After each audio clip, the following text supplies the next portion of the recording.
Good afternoon, dear friends, and namaste to one and all.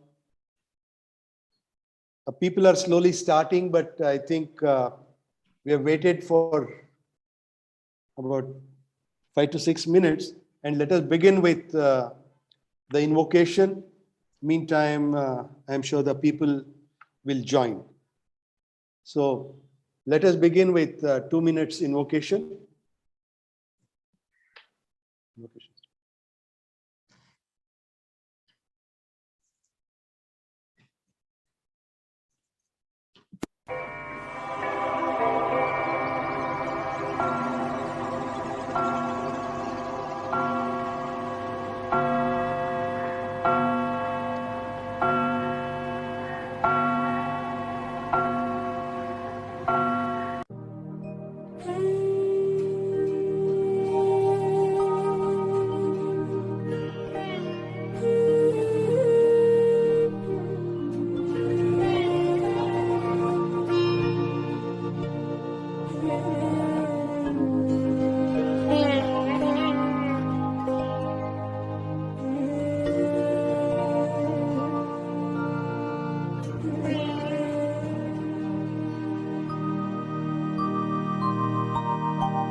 Thank you, dear participants.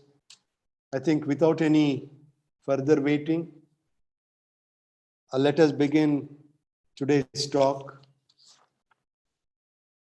First, let me have the privilege of introducing Sri Anil Gokak. And this time I would like to listen to him more than because he has already participated, and many of us have heard his biodata because this is the second time he's coming before us. First time he spoke on Bharata Sindhu Rashmi, the influence of Savitri on Bharata Sindhu Rashmi, which went on for a long time because there were quite a few lot of good interactions that happened during the first time. And today's topic, nationalism and internationalism in the light of Sri Aurobindo, probably is the need of the hour. And it attains so much of importance in the present period of crisis. And all of us should understand in the real sense what exactly is the nationalism. And in the present scenario, literally all the geographical boundaries diluting and then going away, except on the maps, how international nationalism in the light of Sri Aurobindo comes into the picture. Sri Aurobindo in one place, he says the kingdom of inner Swaraj has to be won before we can win over the outer empire. To recover the Indian spirit is the true mission of Indian nationalism. In the present crisis, the struggle between the progressive and conservative ideologies and ideals have to be reconciled. This is one of the most important and critical aspects.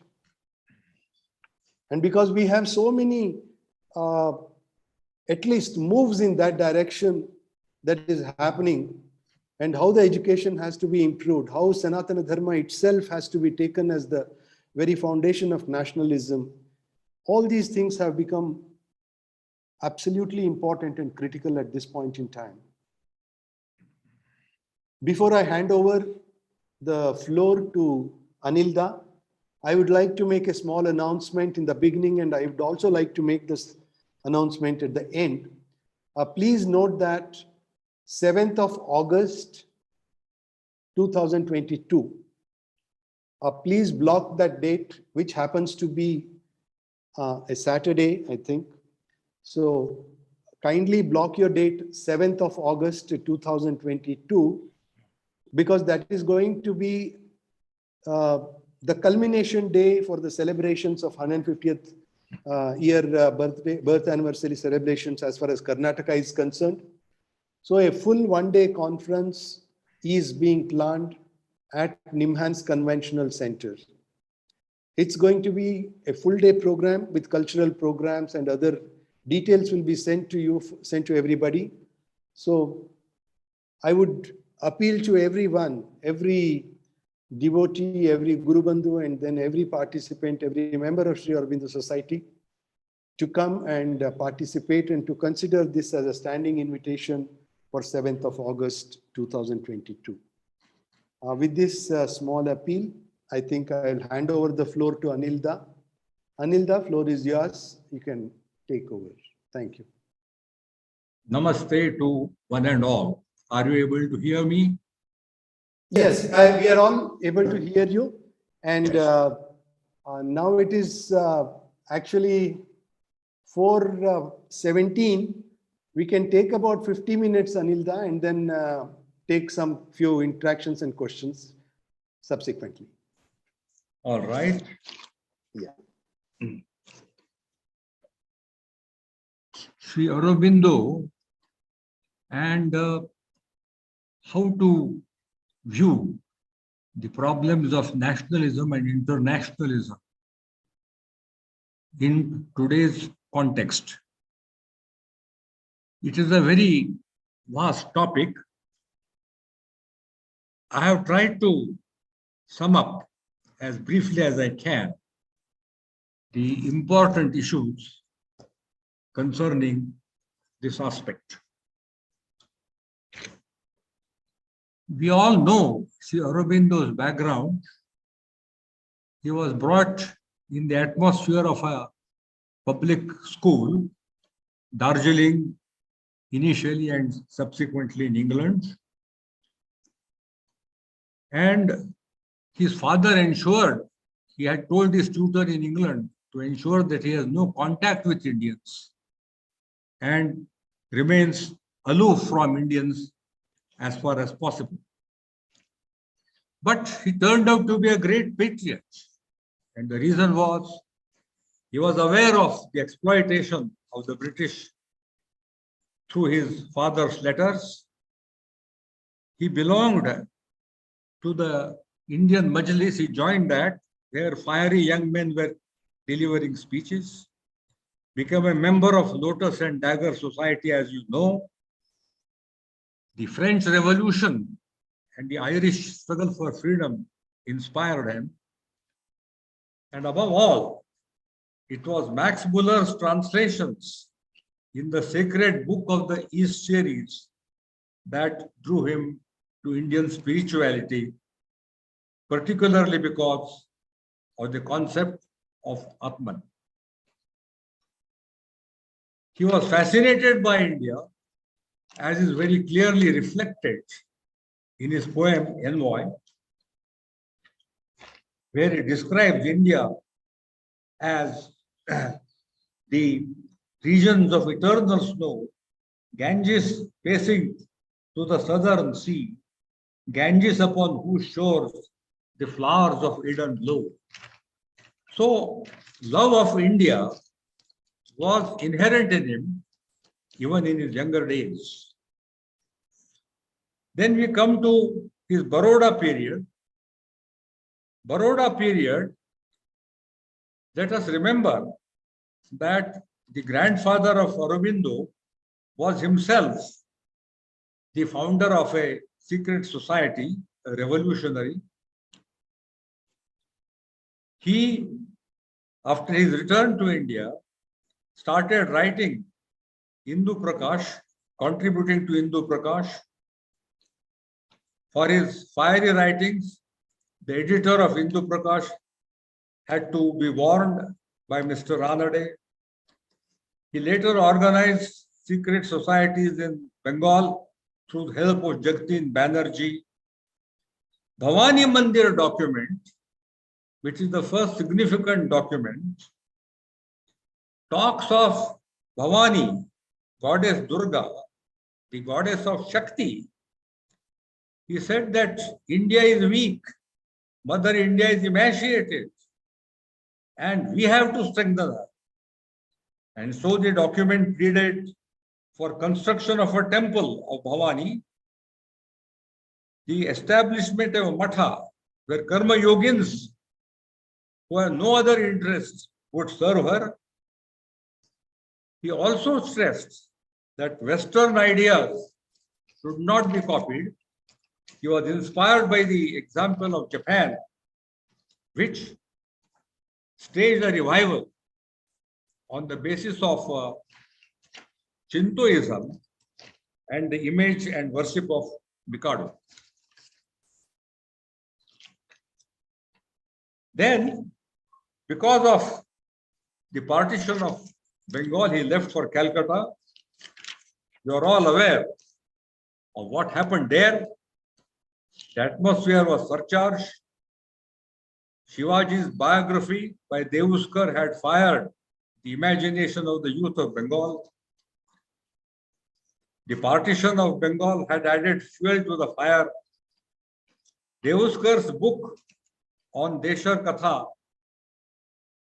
pointed out the exploitation of India by the British, and it influenced Aurobindo considerably. Japan, a small nation, had defeated a big nation like Russia. All these factors combined not only to produce a surcharged atmosphere in Bengal, but also fired the imagination of Aurobindo, and that found an outlet in his journalism and speeches. Let us recapitulate on this occasion his contribution to Swaraj and India's nationalism, because it was he who first used the word Swaraj in the context of complete independence for India. Devuskar was the first to use it in his book on Shivaji. Then it was popularized by a Bengali journal called Sandhya, and in the Calcutta Conference of 26/12/1906, Dadabhai Nauroji adopted it as a substitute for colonial independence, but Aurobindo used it as the substitute for complete independence.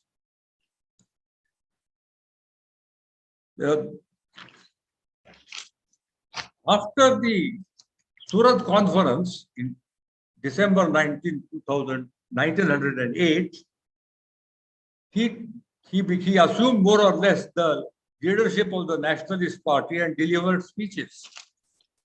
I want to show how spirituality and nationalism in him went hand in hand right from the beginning. For his nationalism and his spirituality cannot be separated. He got in touch with Lele, a yogi whose disciple he became in 1907. He advised Aurobindo that he should be silent, withdraw inside, so that he is not disturbed. He followed that and his mind was blank and silent. When he came to Bombay to deliver a speech, he went to Lele and asked him, "What do I do? I don't know what to do or say." Lele said, "Don't do anything, just go, address the audience as and namaskar as Narayana. Then the voice will follow itself, some voice will speak." And that is exactly what happened. Point is, right from the word go, nationality and spirituality have gone together. He addressed the gathering on India's nationalism. There is a marked difference between his speeches, the speeches that he delivered before his arrest in Alipur bombing case and thereafter.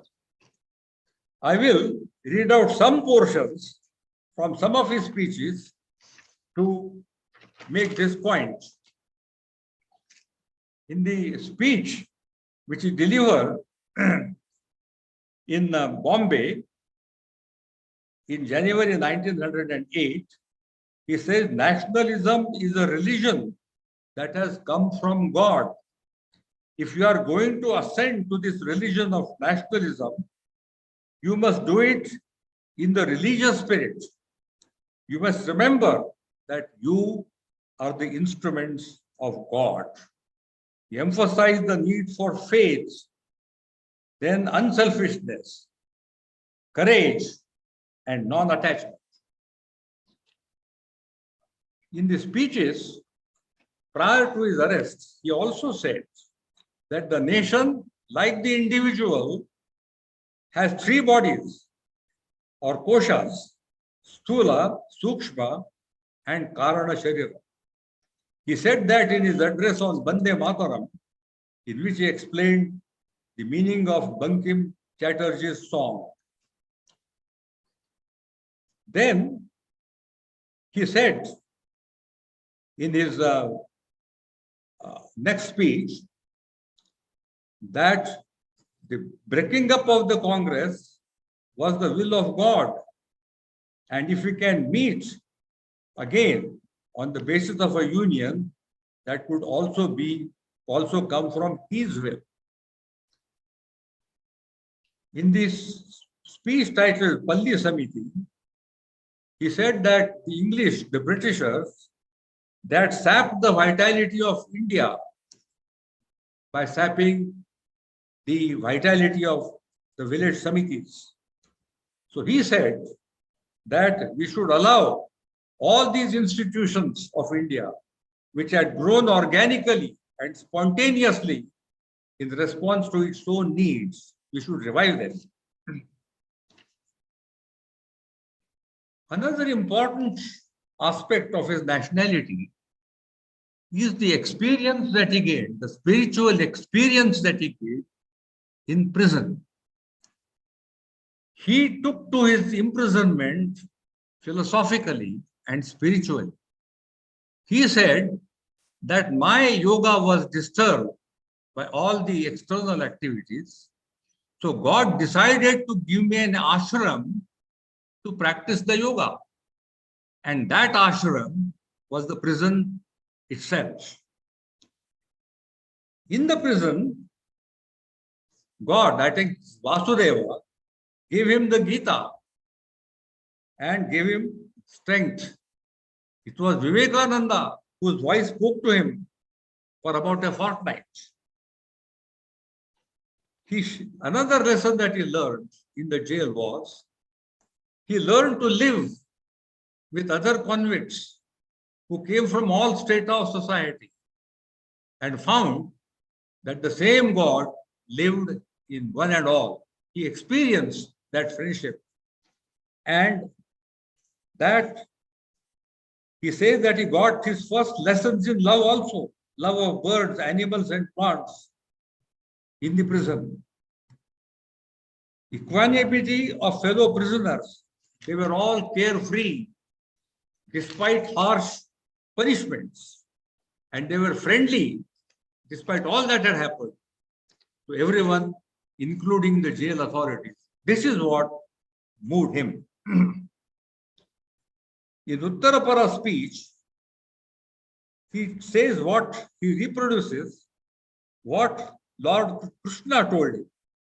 He said that he will be disappearing from the jail, but when you go forth, speak to your nation always this word, that is for Sanatana Dharma, they shall arise. It is for the world and not for themselves that they arise. When therefore it is said that India shall rise, when therefore it is said that India shall rise, it is the Sanatana Dharma that shall rise. The Sanatana Dharma, that is nationalism. This is the message that I have to speak to you. The Sanatana Dharma, thus, is the essence of Aurobindo's nationalism. He told Aurobindo, this is the nature of the nation I am raising up, and the reason why I raised them. And thus strengthened the link between Aurobindo's nationality and spirituality. In the Bedon Square speech, he again says, it was a law of politics. He says that we should look at all this suffering spiritually. It was a law of politics that those who have should be unwilling to yield what they have until they who have had fully tested the determination of the subject, and even then they would only give just as much as they should not, as they could not help giving. This was God's law. It was not the rulers who demanded the price. It was God who demanded it. And it was a law of the psychology of men and nations that the Brahman, once awakened within, manifests itself without, and nothing could eventually prevent that manifestation. So, in Jhalkatti's speech, what did he say? Repression is nothing but the hammer of God that is beating us into shape so that we will be molded into a mighty nation and an instrument for his work in the world. This, in brief, is the spiritual aspect of his spirituality, of his nationality. So, India's nationalism, in the eyes of Sri Aurobindo, was based on spirituality and Sanatana Dharma. And Sanatana Dharma, I think it is the link with Bhagavad Gita ultimately. What Krishna preached in Bhagavad Gita, I think that message was communicated to Sri Aurobindo in the jail. What happened just before he left for Pondicherry? He sent an open letter to all his countrymen, and he said that we should not hate the British because it is God who demands the price, not the rulers. He did not approve of the killing of Mr. and Mrs. Kennedy instead of the district magistrate. But he also said other things which are significant. He said that we should not oppose even partial reforms. Whatever is given by the rulers, provided it is in the right direction, the right type of reform, we should accept that. It does not mean abrogation of our right for absolute Swaraj. It is a movement from partial Swaraj to complete Swaraj. That is the way in which he looked at the whole thing. He said that another important point that he made was, and again we see the spiritual roots, cultural roots of Aurobindo's spiritual nationality. He said that the aliens have no right to impose upon us their civilization, which is inferior to us. We have had a glorious past. We have had great men, and we are capable of ruling ourselves. All that we need is a field and an opportunity. Our ideal of Swaraj involves no hatred of any other nation, nor of the administration which is now established by law in this country. He added, they lie who say that this aspiration necessitates complete hatred and violence. Now let us look at the strategy he deployed for his nationalism. I don't have to go into too many details because of the limitation of time. But I will say that boycott, then boycott was of 5 types: economic, judicial, political, and administrative and social. Economic, he didn't want all the foreign goods to be banned because of practical limitations. He wanted to substitute English goods by Austrian, German, and American goods so that the British may be subjected to immense pressure. He wanted to substitute our own system of education because the British system was materialistic, intellect-centered, and not soul-centric. He wanted to boycott British courts, British system of justice, and paralyze judicial administration. Indians, he said, should refuse to join posts offered by the British government so that they can't carry out the administrative, and those who assist the Britishers in running the administration should be boycotted. They should be excommunicated. These are the measures that he took. And passive resistance, what he meant by passive resistance was refusal to do anything which would help government. This is not illegal.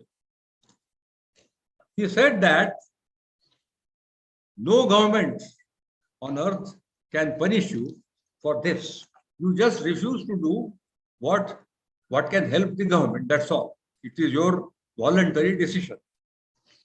We should obey the law, but exploit its loopholes.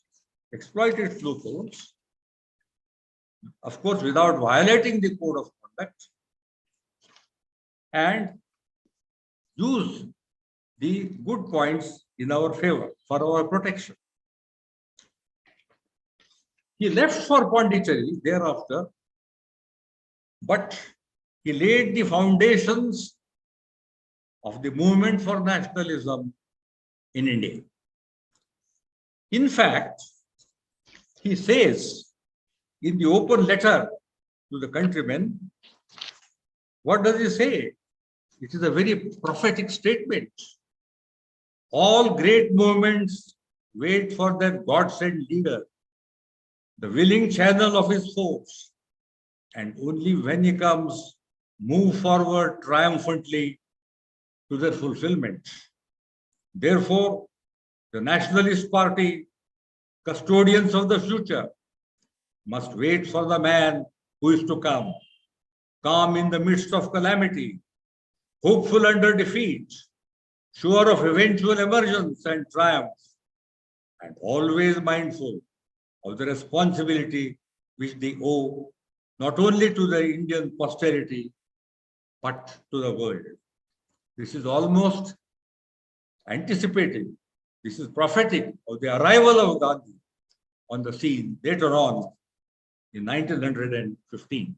I know he had differences with Gandhi, but he also held him in great esteem, as is revealed by his statement on the occasion of Gandhi's assassination. So he wanted self-help to be used as a tool of Swadeshi and also as a pressure building measure on the government. As you know, he left for Pondicherry in 1910, but he knew what he was doing. Netaji Subhash Chandra Bose felt that if you withdraw yourself like Sri Aurobindo, then your development may be lopsided. And instead of that, it is better to engage oneself in national service and national work. But Aurobindo was very clear about that. He said that I withdrew because I knew that the movement that I had initiated would reach its logical conclusion without my action or presence. That is what he has said in a letter written in 1932. So he knew what he was doing, and he also said in the letter, I have withdrawn so that on the basis of my yogic experience, I can contribute what I can to the nation and to the world. I now come to his concept of nationalism and internationalism, which, as was correctly pointed out by Sri Ajit Sabnis, has to be related to the context of today. What did Aurobindo regard the nation as? He regarded the nation as part of the evolutionary process, as a step towards the attainment of global unification. He agreed that man was self-centered, sought his self-fulfillment and self-development, but he also realized that man had other regarding tendencies. He was an embodiment of the eternal. He wanted to join, cooperate with the rest of his species, join himself to them, or agglutinate them to him. The realization of the nation soul is obviously more complicated. The nation, like the individual, has a soul. 3 bodies I have already referred to, but it is more complex because it comprises so many individuals who have their own souls. And therefore, the evolution of the nation's soul is a long-drawn process. In the initial stages, this concept of the nation state or the nation soul, it has both objective and subjective aspects, but initially it begins with the objective.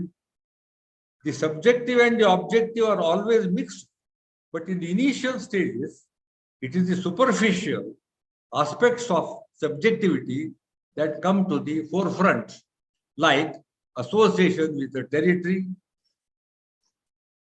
We regard the nation as the land of our fathers, forefathers. We respect its traditions, etc. It is only later on, when we mingle with the people and interact with them and other institutions, that we realize that it is a dynamic concept and it has its own life. The body, just as the individual's body changes, the nation's body also changes. And the dynamism is felt in a number of ways. The nation soul manifests itself very strongly in new nations. That is again what he argued, especially in countries like India and Ireland, who had to struggle very hard to realize themselves under an alien rule. What he stressed was that in the concept of the nation soul, the subjective and the objective elements have to fuse, to unite. Only then we have a true nation soul. He quotes the example of Germany and says why it failed as a nation, though it had all the great qualities. Germany had musicians like Beethoven, poets like Goethe, philosophers like Hegel and Kant. Thinkers and scholars were also there. But why did she fail? The reason is that the inner strength, the subjective strength, was not carried to the objective wing in the manner that was necessary.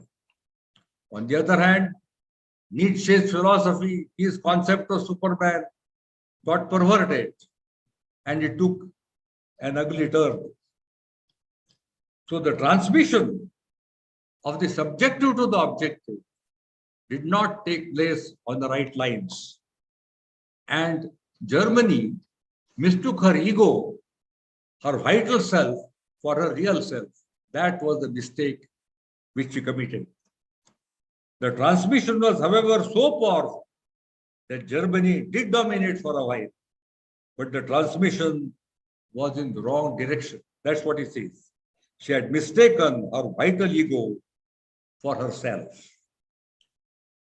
Humanity can go a step further only if nations respect each other. Just as individuals have to live harmoniously, nations have also to live harmoniously. It is not possible to expect that so soon because it is difficult. Even then, though it is difficult, we have to live with the difficulty, face all the problems, because this is an inevitable and intermediary stage through which humanity has to pass. Humanity at large is too big an aggregate for the individual soul to identify itself with, and so an intermediate stage is necessary, and that is provided by the nation. But nations have to live peacefully with each other, learn that art, then only we can have a real world union. I would like to make one point today, because Ajit ji said that we have to look at the problem in today's context. What is happening today? What happened in the League of Nations? What is happening in the United Nations? Petrim Sorokin, in a book called Reconstruction of Humanity, he says that representatives of nation states in the UNO, they are perfect gentlemen in their private capacities. But when they start speaking as representatives of their respective nations, we don't know whether they have passed the stone age. That is where the development of man is inadequate. The development of the nation state is also inadequate. This is the basic point that governs both the past, the present, and will continue to govern the future as well. So far as world union is concerned, three types of attempts were made in the past. One was through political empires. Take the example of the Roman Empire. It failed because of emphasis on centralization, centralized rule, and suppression of local initiative and diversity. Racial lines also, pan-Slavism, Nazism, etc., failed because there was no cohesion among the stakeholders. And if you come to religion, some religions try to establish empires on the basis of religion. That was also doomed to failure because ultimately the attempts in the name of institutional religion took the shape of imperialism under the garb of religion. So all these attempts have failed. What then is the likely solution? Sri Aurobindo describes it as a religion of humanity. But he doesn't say that it is the equivalent of humanism. Because humanism also, he says, ended in the end with emphasis on human egoism. The egoism of the individual, the egoism or class or nation. Liberty, equality, and fraternity are the three pillars of religion of humanity. But their true character is masked in the intellectual age, and because they are not regarded as a thing of the soul. The man still continues to live in the individual and communal ego. It can be realized only on the spiritual plane. He describes his solution as a spiritual religion of humanity. And how does he spell it out? A spiritual religion of humanity is the hope of the future. A religion of humanity means the growing realization that there is a secret spirit, a divine reality in which we are all one, that humanity is its highest present vehicle on earth, that the human race and the human being are the means by which it will progressively reveal itself there. His concept of world unity reiterates the concept of unity in diversity, which would provide a strong spiritual foundation for the institutional framework that is needed for world unity. He was optimistic of the possibility of world unity because of the inherent tendency in man to unite himself with the rest of the species. Just as the nation evolved on the basis of the individuals, so also a united world may emerge on the basis of the nations. The League of Nations and the United Nations are first steps, though imperfect ones, in that direction.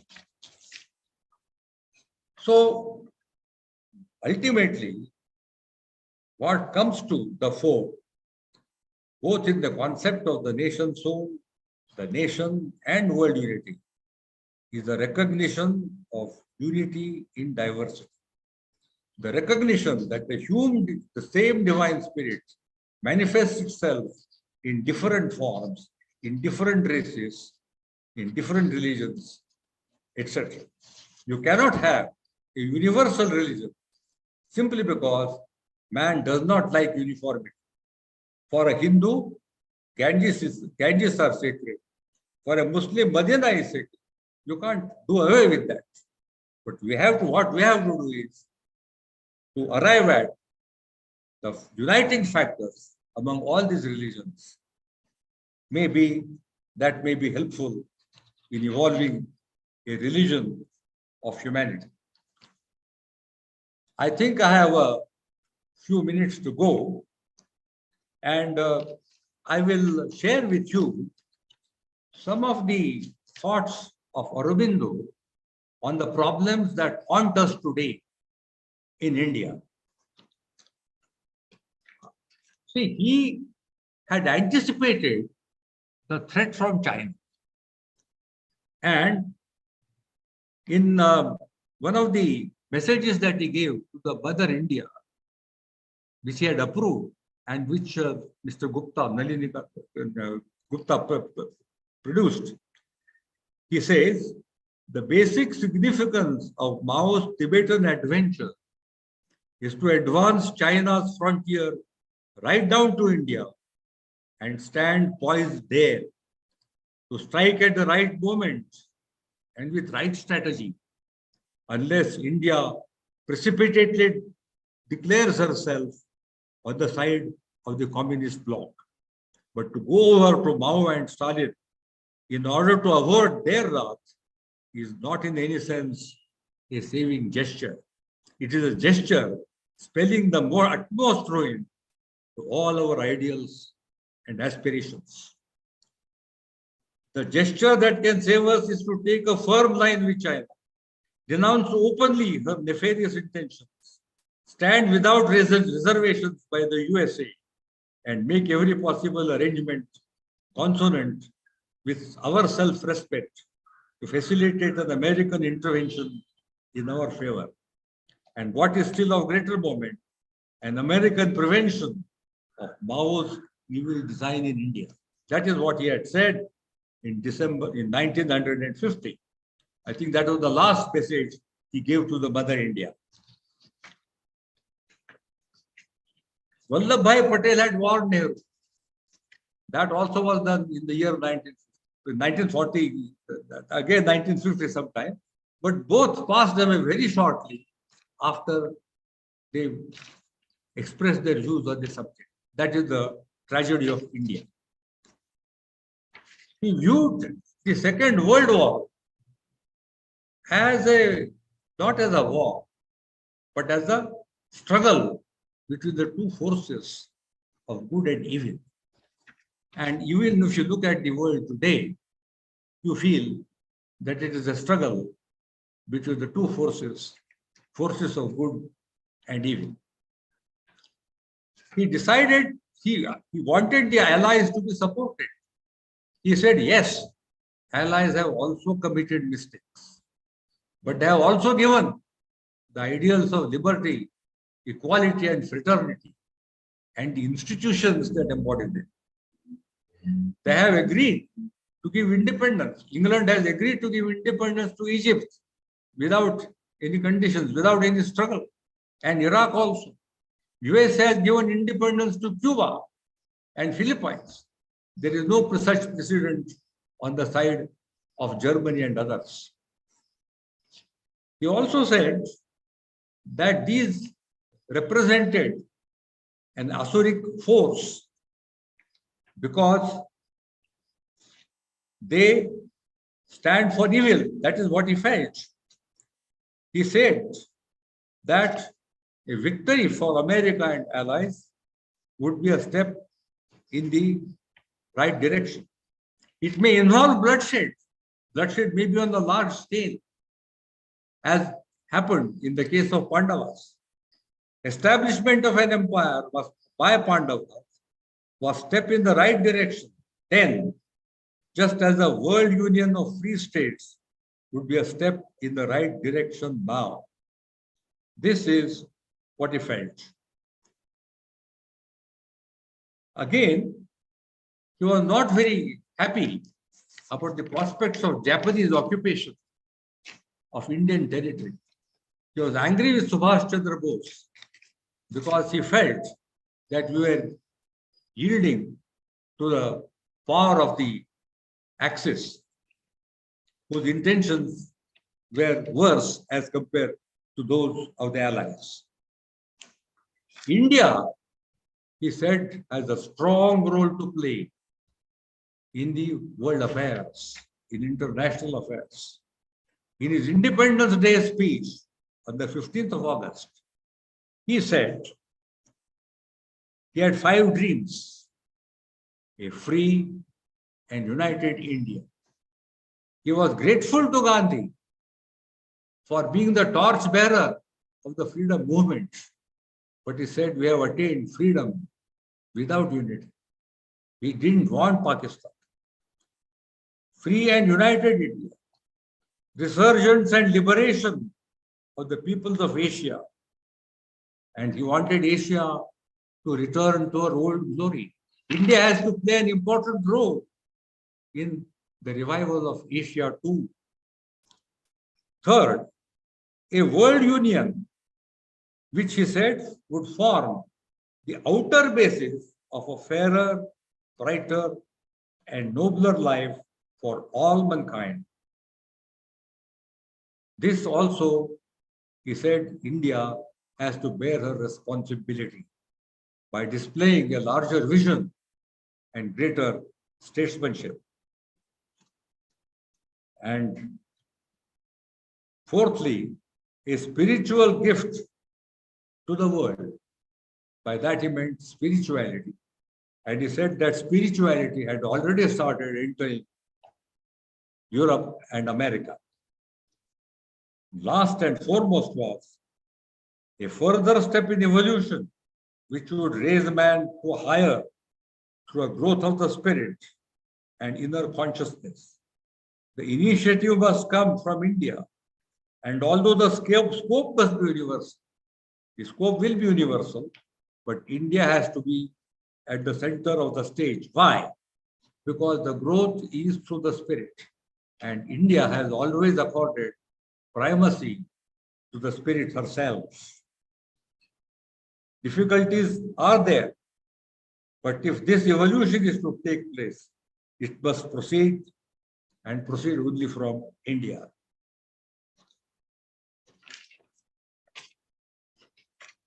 Another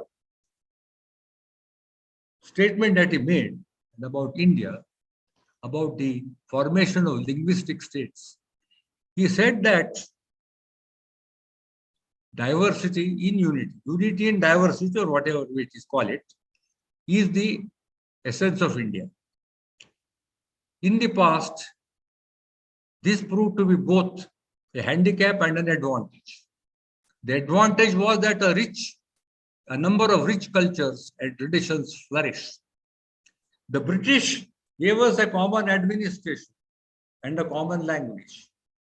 Because of the education in English, there grew a common class of youngsters who thought of a united India, and the sense of patriotism dawned in them.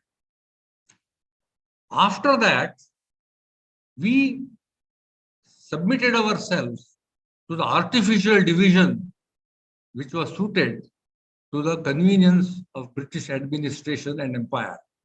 And that is how states were not carved out on a linguistic basis. He said that there is nothing wrong if you do it now, because the problem of distances has been solved thanks to science and communications. Today, there is a greater awareness of the principle of federation than it was then. And today, the sense of unity is much better. So he felt that the chances of getting divided on the basis of language are remote. About the use of Hindi, K. Munshi wrote to him and said that there is a problem because there is a proposal to the use of this international numerals in the Hindi language. The South Indians are opposed to Hindi, and the North Indians don't want the foreign numerals, international numerals, because they say it is an encroachment on the Aryan culture. So Aurobindo said, I don't want to have any decided opinion on this, but I say this much. If the South Indians insist, then their demand should be considered in the interest of larger unity and international convenience. Cribb's mission, he said, was a divine offer, which we should not have rejected. But he sent emissaries to Gandhi, Nehru, sent telegrams to various leaders, praying that they should all agree. But they did not. They had their own reasons. But Aurobindo and the mother felt that this was indeed a great opportunity given to us by the divine, which we did not accept. And the mother was also upset that we did not accept the divine offer. This is what is recorded in the document recorded by the Aurobindo. What he says is, what she said was, only some months ago, the same grace presented itself at the door of France, immediately after the fall of Dunkirk, in the form of Churchill's offer to her to have joint responsibility with England and fight the enemy. So this opportunity was given to France, but France did not accept it. And she wonders why France did not accept it. But India, with her background of intense spiritual development through the ages, must realize the grace that is behind this offer. It is not only simply a human offering. Its form has been given by the human mind, and it has elements of imperfection in it. But that does not matter at all. Have faith in the grace and leave everything to the divine. Will surely work it out. When she learned about the mistake that the fact that the Cripps mission had been offered it, she said, now calamity will befall India. This is one of the most important mysteries of modern history which has remained unsolved. We wish that the offer had been, I as a devotee of Aurobindo would feel that had this wish been offered, had this divine offer been offered, maybe history would have taken a different course. I do not want to take more of your time because Ajit Ji has already stated that there should be some time for interaction.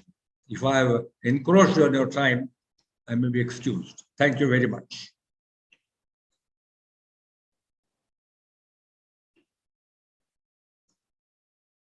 Yeah, thank you, Dada. Now I think we will open for the observations or interactions with you. Participants, the floor is open for interaction.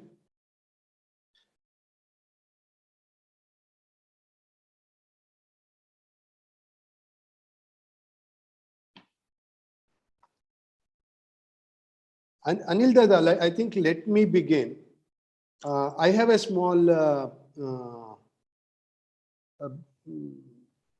doubt, you can say. See, in the present context, let us say when you look at the internationalism, now what has happened is probably this was not the case earlier or pre-independence case. Post-independence, and then especially in the last 1 or 2 decades, every country is dependent on the other country. There is so much of dependence on each country. Now, for example, even if you take now the present war, one war between Russia and Ukraine is affecting so many countries. Now, how do we view internationalism in the light of Sri Aurobindo in the absolutely present context? Yes, I entirely agree with you when you say that today the context has changed radically as compared to what it was then. Forces of globalization have definitely become more intense because of technological and other reasons. The world may have become physically smaller. We are talking of the global village. Yeah. But have the human minds come together? That is the issue. So there, it is the question of unity among human minds. That is important. And let me share my experience as an administrator. I was the Secretary Telecommunications in the Government of India.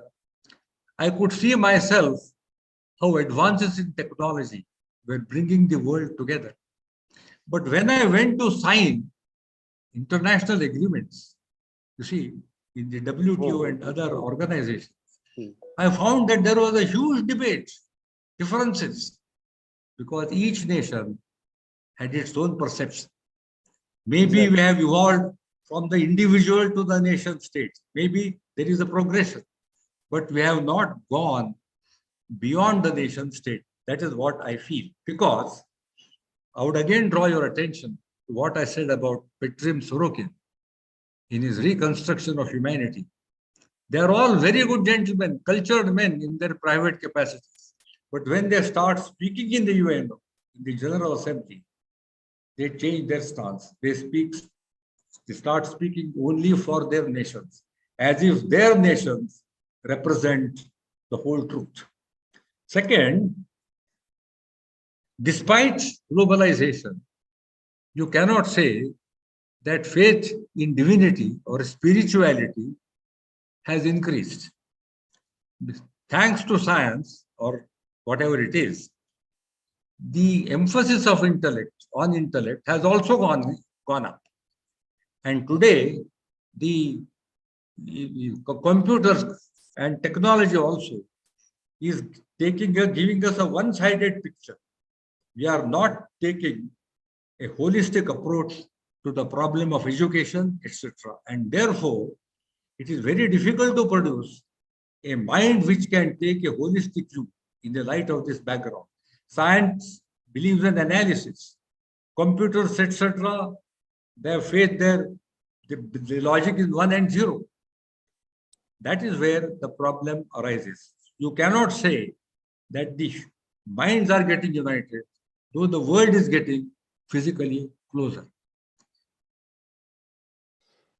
Yes, I think this itself calls for a big discussion. I think it calls for probably a longer discussion. Anyway, anybody else would like to come in?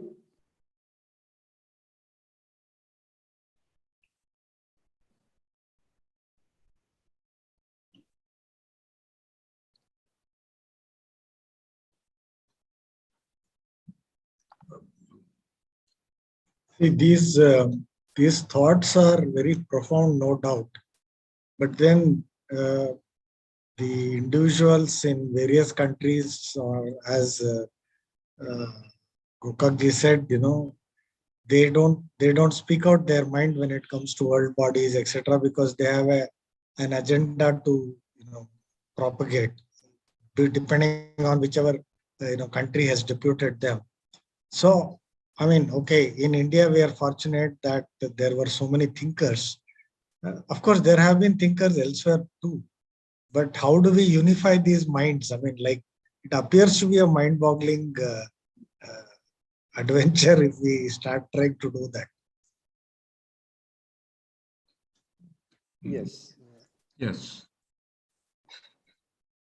Yeah, no, here, that's why what you say is true, because especially in the world forums and other places where, as rightly said, every nation speaks about itself. But I think they should, isn't it? They should. So that's why where the question where Sri Aurobindo differs from others is the collective growth, because in the initial stages, Anilji referred to it. The individual growth and collective growth both have to come together. The collective growth, if we equate it to the nation, I mean, to the global scenario, and the individual progress to the nation. So when the nation grows, then only the global thing grows.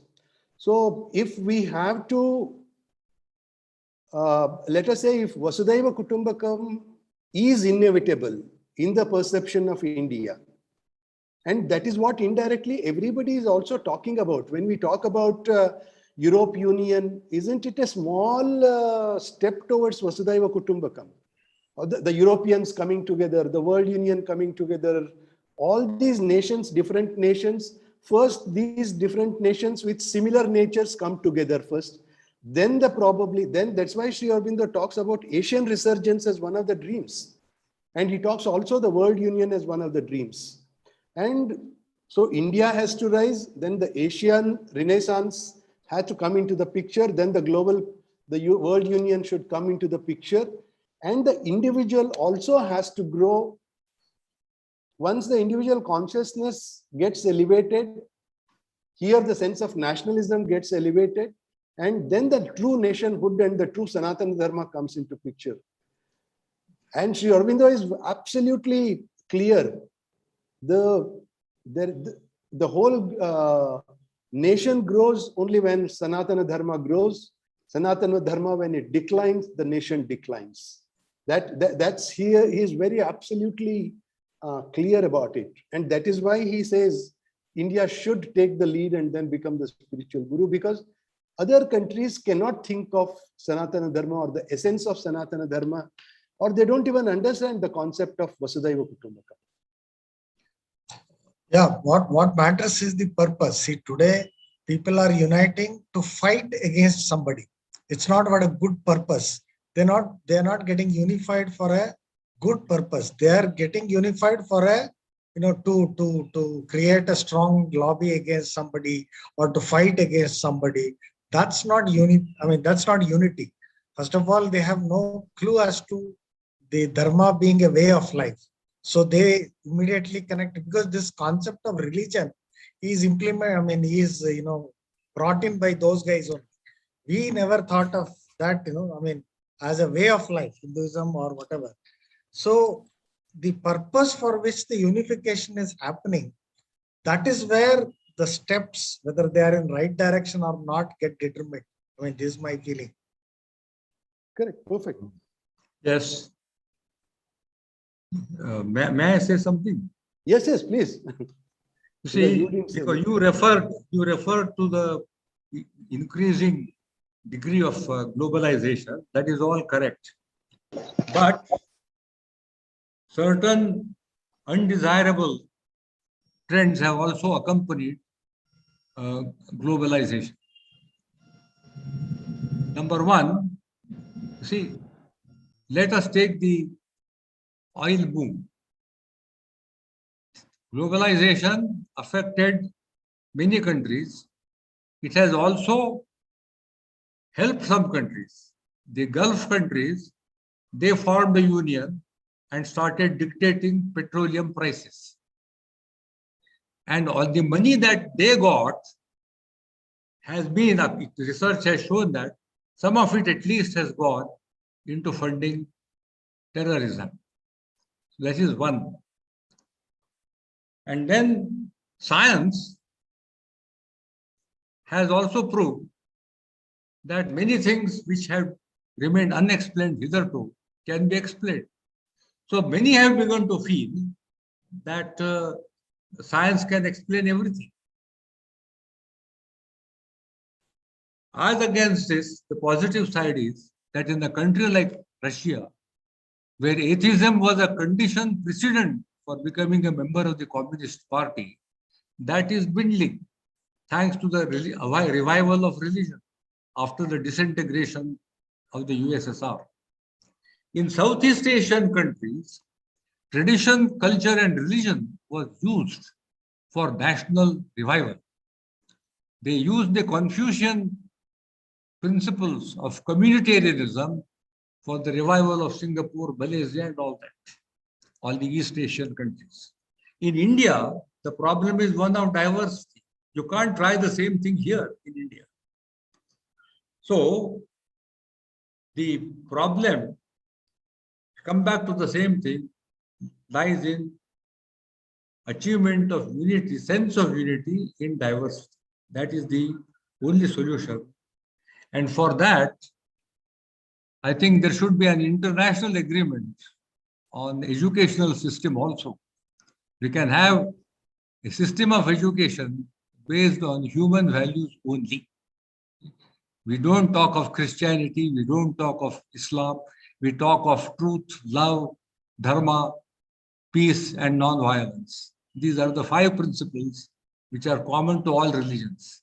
And that is what I think Sri Aurobindo meant by religion of humanity.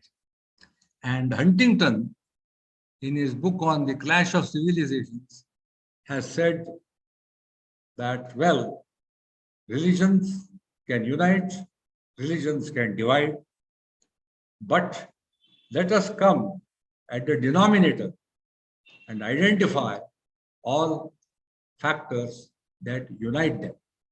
Uniting factors among civilizations, cultures, and religions, these have to be identified and then focused upon. That is the one way I can think of. Sir, Kulkarni from Puttu Kulkarni from Kumta. What is the role of UNO in internationalism? Question number 1. It is started to establish the same internationalism throughout the globe only. But if as on today, the role of UNO, it is utterly failed to maintain the particular original object.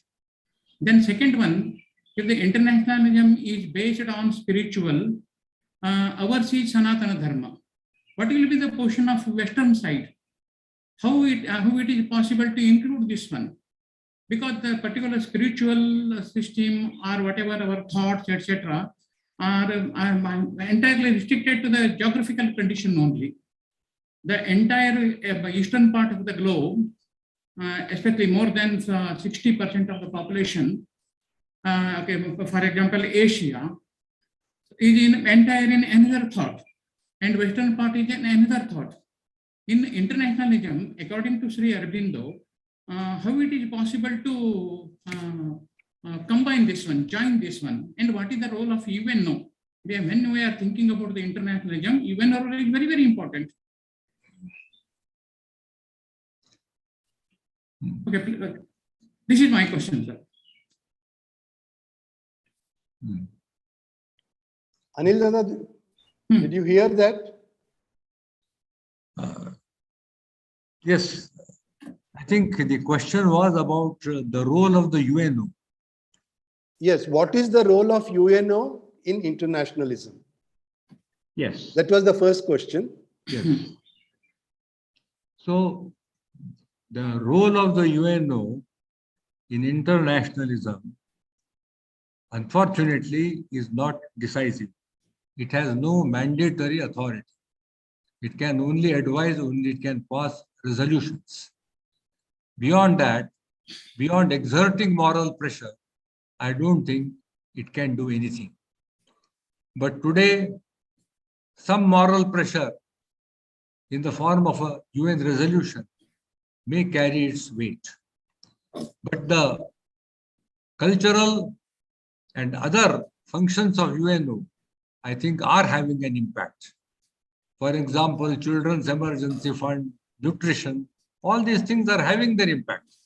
The Millennium Goals, which were set up under the auspices of the UNO, that also has been in the larger interest of humanity. These are good beginnings. It is at the political level that we have failed. Economic also, we have made some progress, no doubt about it. But it is at the political level that we have failed, I feel. And the reason for the failure, I have already explained. We have not yet grown beyond the stage of the nation soul. And secondly, we have understood the words liberty, equality, and fraternity only in intellectual terms. We have not lived them or understood their spiritual roots. That is the problem. Yeah, and his second question was, I think as I understood, because his questions are very long questions, Puttu Kulkarni. So as I understood, I think what you meant was, in case of Eastern countries, spiritualism is the basis for internationalism. And in case of Western countries, spiritualism is not the basis of internationalism. Your question is basically, how do we reconcile this in the light of Sri Aurobindo? Am I right? Yes, sir. Hello? Yeah. So is that the question? Yes, that is the question. Yes, the answer lies in the address of Sri Aurobindo to the USA. I think he gave this address in, I don't know, 1947, I think 1947. What he said was, he raised the same point that the East is spiritual, the West is materialist. But he said that you cannot divide the West, the world, into the East and the West, into such watertight compartments. The East has its materialistic side. Even in the days of the glorious past, we had our materialism, and the West also has had its share of spirituality. It is not as if the West is totally devoid of spirituality. So what he suggested was, advocated was, an exchange, an interaction between the two, so that the materialism of the West and the spirituality and the mysticism of the East fuse together. They fuse together. And that is what Swami Vivekananda, am I audible? Yes, Dada. Yes, yes. Yes. Yes, sir. And this is what was advocated by Swami Vivekananda, who said that India and the world, between India and the world, there has to be an exchange of the marvels of the region of spirit for marvels of the region of matter. This is what has to take place.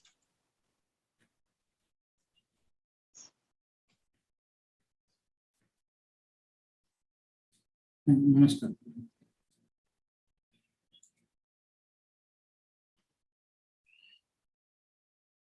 Yeah. Anybody else?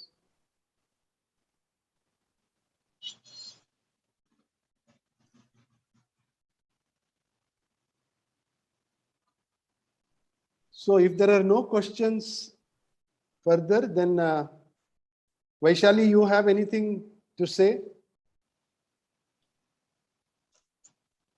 Vaishali, you have any announcement to make? No announcement. The next speaker about the next topic? Oh, no, sir, nobody arranged so far.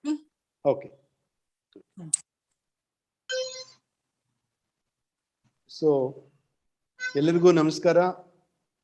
I think we will close the session here, and wholehearted thanks to Anil sir for the wonderful discussion we had today, and we'll look forward for more and more participants. I can understand there have been so many seminars and webinars everybody is hosting nowadays, so they all get distributed. So anyway, thank you one and all, and we will meet next. Thank you. Thank you. Thank you.